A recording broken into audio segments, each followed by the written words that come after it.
Kitchen. Hello friends, welcome to Neelavathi Kitchen. இன்னைக்கு நம்ம கிச்சன்ல ஸ்பினாச் வச்சு வடை சூப்பரா மேக் பண்ண போறோம். ரொம்ப சிம்பிளா தான் இருக்கும், ஹெல்தியும் கூட. வாங்க நம்ம வீடியோக்குள்ள போகலாம். அதுக்கு முன்னாடி நம்ம சேனலை இப்போதான் ஃபர்ஸ்ட் டைமா பாக்குறீங்க அப்படின்னா சப்ஸ்கிரைப் பண்ணி வச்சுக்கோங்க. கூடவே பெல் ஐகானை கிளிக் பண்ணி வச்சுக்கோங்க. அப்பதான் நம்ம போடுற வீடியோஸ் எல்லாமே உங்களுக்கு நோட்டிபிகேஷன்ல காட்டும். வாங்க நம்ம வீடியோக்குள்ள போகலாம். Well, you did a lot. Check outside. இன்னைக்கு வெதர் பார்த்தீங்கன்னா கொஞ்சம் கோல்டாக தான் இருக்குது. ஸோ இந்த கோல்டில் நம்ம சுடன்னு ஏதாவது சாப்பிடணும் போல் இருக்குது அப்படின்னு பசங்க சொன்னாங்க. ஸோ உடனே வந்து வடை செய்யலாமா அப்படின்னு கேட்டேன்.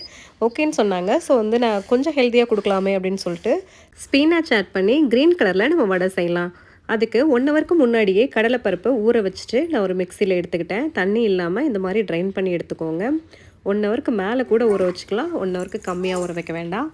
மெஷர்மெண்ட் பார்த்தீங்கன்னா கடலைப்பருப்பு வந்து 1 டம்ளர் இருக்கிற மாதிரி எடுத்துக்கிட்டேன். ரொம்ப சின்ன டம்ளர் கிடையாது, கொஞ்சம் ஒரு மீடியமான டம்ளரில் எடுத்துக்கிட்டேன்.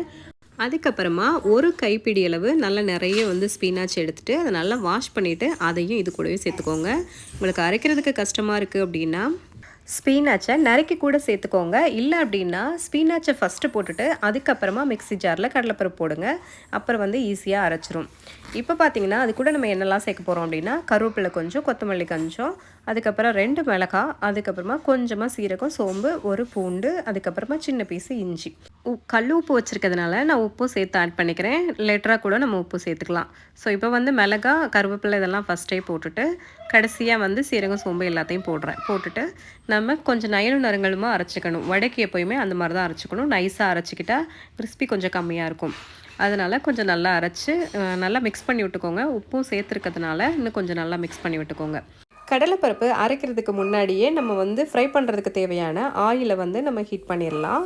ஸோ மீடியம் லெவலில் வச்சுக்கோங்க, ரொம்ப ஓவர் ஹீட் ஆக வேண்டாம். நம்ம ஒரு பால் மாதிரி சைஸில் பேட்டரை எடுத்துக்கிட்டு அதை இந்த மாதிரி தட்டிக்கோங்க. ஒரு கையில் பண்ணாலும் சரி, 2 கையில் பண்ணாலும் சரி. நான் முன்னாடியே ஒரு வடை வீடியோ போட்டிருக்கேன், ஸோ அதை செக் பண்ணிக்கோங்க. இது நான் ஒரு கையில் கேமரா வச்சுக்கிட்டு ஒரே கையில் வந்து தட்டிகிட்ருக்கேன். ஸோ இந்த ஒரு பால் மாதிரி எடுத்துகிட்டு லைட்டாக தட்டிட்டு நீங்கள் அந்த சூடாக இருக்கிற ஆயிலில் அப்படியே போட்டுக்கோங்க. அந்த எவ்வளோக்கு ஆயில் வச்சுருக்கீங்களோ அத்தனை வடை வந்து அட் அ டைமில் நம்ம போட்டுக்கலாம். போட்டுட்டு 2 பக்கமும் கிறிஸ்பியாக வர்ற வரைக்கும் நம்ம வந்து வேக வைக்கணும். வடைக்கு மீடியம் ஹீட்டில் இருந்தால் தான் அது கொஞ்சம் கொஞ்சமாக வெந்து வரும். அப்போ நல்ல கிறிஸ்பியாக இருக்கும். நமக்கு அந்த கடலைப்பருப்பு வந்து கடித்து சாப்பிடும்போது ஒன்று முழுசாக இருக்கவும் நல்லா வந்து கிறிஸ்பியாக இருக்கும். நல்லா நம்ம ஓவர் ஹீட்டில் வச்சுட்டு நம்ம போட்டோம்னா வடை ஃபஸ்ட்டே வந்து கருவுன மாதிரி ஆயிரும். பட் வந்து கிறிஸ்பி வந்து உள்ளெல்லாம் வந்து கிறிஸ்பியாக இருக்காது. ஸோ அதனால் நம்ம மீடியம் ஹீட்டில் வச்சு ஒரு வடையாக நம்ம வந்து தட்டி போட்டுடலாம். இந்த வடை வேகிறதுக்கு ஒரு 5 to 7 மினிட்ஸ் எடுத்துக்கும். ஸோ அதுக்குள்ளே வந்து நல்லா வெந்துடும். இது க்ரீன் கலரில் இருக்கிறதுனால உங்களுக்கு கொஞ்சம் ப்ரௌனிஷ் ஆகிறது அவ்வளோ கரெக்டாக தெரியாது. இந்த பாருங்கள், கொஞ்சம் டிஃப்ரென்ஸ் தெரியுது பாருங்களேன். லேட்டாக போட்ட வடை எல்லாமே நல்ல க்ரீனிஷாக தெரியுது, முன்னாடி போட்ட வடையெல்லாம் கொஞ்சம் க்ரீனிஷ் கம்மியாக தெரியுது. ஸோ அந்த மாதிரி இருக்குது அப்படின்னா வெந்துருச்சு அப்படின்னு அர்த்தம்.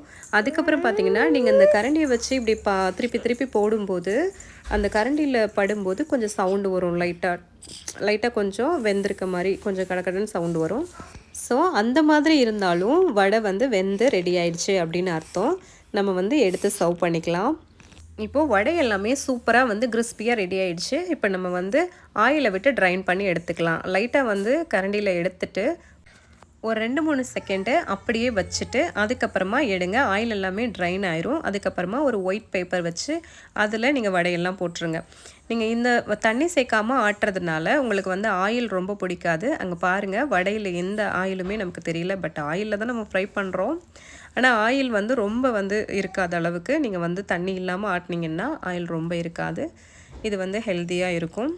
ஸோ இந்த வடை வந்து ரொம்ப சூப்பராக இருக்கும். நீங்கள் வந்து ஈவினிங் ஸ்நாக்ஸாக டீயோடையும் வச்சு சாப்பிட்லாம், சாப்பாடு கூடையும் வச்சு சாப்பிட்டுக்கலாம்.